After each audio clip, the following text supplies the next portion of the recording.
आजकल की दुनिया, आजकल के हालात बहुत कुछ मैसेज दे रहे हैं। दौड़ती भागती दुनिया, एक दूसरे को रुलाती दुनिया, अमीरों को सलाम ठोकती, गरीबों पे हंसती दुनिया, भगवान को अपनी कामयाबी के लिए यूज़ करती दुनिया, कुदरत को अपनी मुट्ठी में समेटती दुनिया, अपने इंसान होने का अहंकार करती दुनिया अचानक रुक जाती है। रुकती भी है तो इमरजेंसी ब्रेक के साथ, और जब इमरजेंसी ब्रेक लगती है तो जान माल के नुकसान का खतरा हमेशा बना रहता है। एक दिन आप सुबह उठते हो तो क्या देखते हो कि डिज्नीलैंड का जादू खत्म हो चुका है। पेरिस अब रोमांटिक जगह नहीं रही। दुनिया की सुपर पावर न्यूयॉर्क का अता पता नहीं।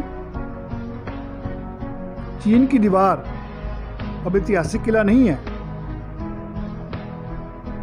मक्का खाली हो चुका है। प्यार करना तो एक दूसरे को मारने का हथियार बन चुका है। घर में मेहमान का ना आना इज्जत समझी जाती है। आपको अचानक पता लगता है कि सुंदरता और पैसा सब बेकार हो चुका है। आपका सांस लेना मुश्किल हो चुका है। पर ब्रह्मांड का वही पुराना और सुंदर रूटीन है। अगर कुछ बदला है तो यही कि उसने इंसान को कैद कर दिया है। समझो कि कुदरत हमें क्या मैसेज दे रही है। यही कि ब्रह्मांड को अब आपकी ज़रूरत नहीं है। आपके बिना ये हवा, ज़मीन, पानी, आसमान सब कुछ सुंदर और साफ हो चुका है। जब आप वापस आएंगे तो याद रखना, आप इस कुदरत के मेहमान हो।